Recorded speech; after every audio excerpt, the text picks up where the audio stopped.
Hello, world and universe. Welcome to the Trevor Donald Experience. Manifest your truth. And if you're new to the channel, please hit that like and subscribe button. And for my continued followers, I want to thank you.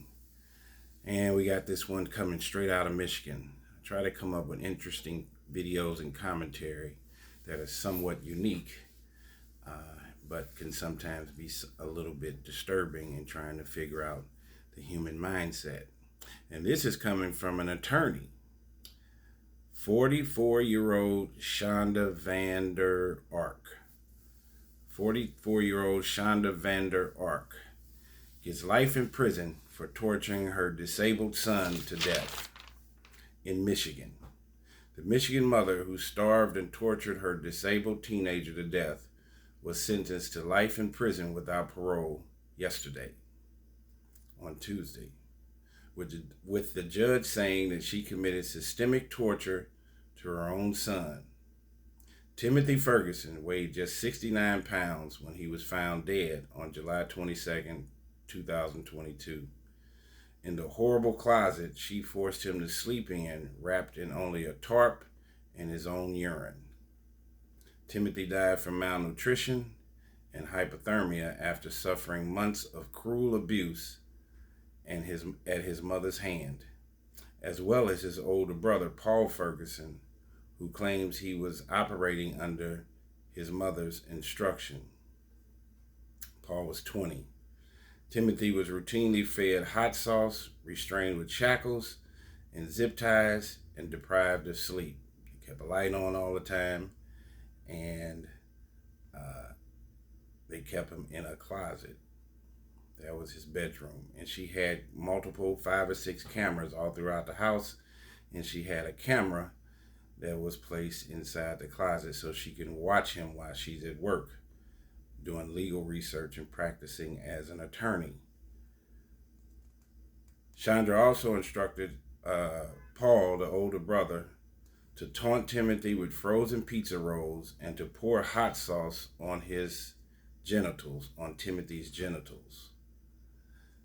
Ice baths were routine, and that his brother left him in a freezing tub for 4 hours just before he died. So Shanda had 3 sons and a daughter. Timothy was one of them. He had physical disabilities and some mental disabilities. So he was a disabled kid, and she commits to torturing this child the entire time that she had custody of him. The ex-husband lived in Oklahoma. At one point, Paul and his other brother lived in Oklahoma, and his sister. And then Paul came back to live with his mother, Shanda, within the last year or two when all this was taking place. Now, a little backstory on her. I told you she was a lawyer. She went to Western Michigan University, Cooley Law School, on a full scholarship and graduated second in her class. And she passed the bar the first time she took it. She worked as a law clerk for a judge in Newaygo County. When she was in law school, she received a Leadership Achievement Award. While in law school, she was one of 7 students to get it, so she did very well in law school, very intelligent. She sent herself to law school while she had these children. Well, some of them were living with the father in Oklahoma for a while. And she graduated from law school in 2021, just a couple years ago. So she went to law school at an older age. He said that Vander worked up to 40 hours a week and made only $19.23 an hour as a lawyer, writing draft opinions and doing legal research. That is one of the astonishments of America that is killing the American dream, and a little bit of her defense of just the struggles of life. That this young lady was able to go to law school on a full scholarship, graduate, second in her class, and as a lawyer, the most she could make was less than $20 an hour. And America wonders why there is such disgruntlement with the American citizens, and the American dream has turned into a nightmare. Now, that does not give her montage to go and abuse her children and or kill them, but the system of America and taking care of its American citizens who have worked hard and wants the fruits of their labors, we're not getting it anymore. The days of working for one company for 30 years and having a pension are over. Artificial artificial intelligence and technological advances are replacing manpower for any kinds of jobs that are repetitive, that are in manufacturing and distribution. This whole world is changing drastically and not in the right direction. I'm a middle-aged black man and went to college in the mid 80s. And for one to be able to garner a law degree, you would think that the sky was the limit and you would have plenty of opportunities to do well professionally and financially. But how in the world is she only making less than $20 an hour? And you can't even live off of that. And how is an American citizen supposed to be happy about it?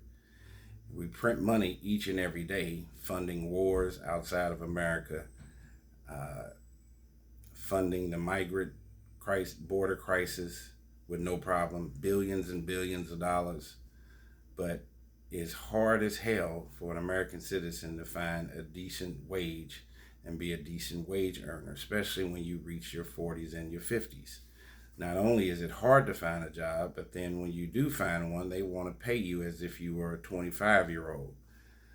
But they want you to work and be loyal to your employment and employer. But they're not loyal to you. As I said, she had 5 surveillance cameras inside her house. She even had one inside the closet watching Timothy. And she told Paul through several text messages that were discovered in the discovery of this case, she was going back and forth with Paul, saying that she told Paul that to make sure that he goes downstairs regularly to make sure Timothy is not asleep before you leave for work, and maybe you should leave the light on. And feel free to dump some cold water on him. She said to Paul, I honestly don't care if you rough him up a little bit. So there was something that burst or went off in her head that took her into cuckoo land and crazyville for her to do this to her own biological son, let alone to any human being. The devil is in full force, and we're getting to a place where human beings are losing their humanity and their moral purpitude each and every day. And you're seeing many cases where your own family members are committing horrible crimes against their own family members, whether it's brothers, sisters, mothers, or fathers. There are no more parameters or barriers for conscious, rational thinking, conflict resolution, mediation. We're just reactionary people, whether it's good or bad. And in some instances, the bad decisions are ending up in death. We have swung this pendulum all the way from the left to the right, where conscious thinking, slowing down when you're in a difficult situation and thinking through the scenario, or even asking for help if you're having a mental breakdown. There are tons of ancillary and social services that you can reach out to, let alone family and friends. And evidently, Miss Shanda Vander attorney Shanda Vander didn't feel like she probably had a way out, but she definitely had a mental breakdown to choose to neglect, abuse, malnourish, and to subsequently kill her own son. And we're seeing these stories more and more each and every day, and it's becoming extremely alarming. The courts are inundated with all kind of deleterious, crazy behaviors that human beings are doing to each other. We are losing our humanness and our humanity each and every day. The American dream is turning into an American nightmare when you have the level of homelessness, the opioid crisis, mental health issues, gun violence that is taking place throughout all our major cities.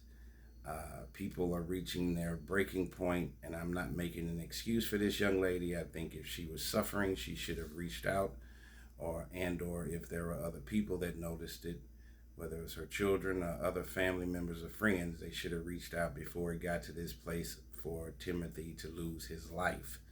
This is very unfortunate, and she ended up getting sentenced to 50 to 100 years on child abuse, and she got sentenced to life in prison without parole as a result of his death.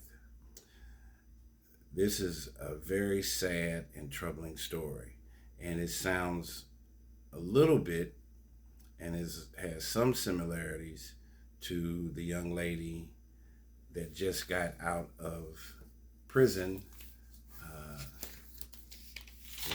Rose, what's her name? Rose, the young lady from St. Louis who just got out of jail, Gypsy Rose. And she had that scenario with her mother, Dee Dee Blanchard, who was faking her illnesses for years. Gypsy was living in a wheelchair, and the mother suffered from Munchausen by proxy syndrome, and was faking Gypsy's health issues, saying she had MS and all kinds of other ailments, and she did not. And by the time Gypsy Rose got to be 23 years old, she convinced her boyfriend to murder her mother. So you have a scenario here with attorney Sandra Vander, who kills her son. And then you had a situation with Gypsy Rose right here in Missouri, where she ended up killing her mother because her mother was mistreating her for her entire childhood. So there are all kinds of complicated cases that are taking place where people are very depressed. Mental illness is real. We're treating each other as inhumane as possible. And the devil is working in full effect. I don't know if we're reaching the end of days, but there are several signs and symptoms that the moral compass and the ethical mantra that we should be living by has completely dissipated out of the souls of many human beings right here in America and around the world. So this attorney, Shanda, Vander, 44 years old, who mistreated her son, is an unfortunate circumstance. And I want to thank you for listening to the Trevor Donald Experience. Timothy did not deserve this, and please share this commentary with people you think will find it important. This has been a Trevor Donald Experience. Manifest your truth.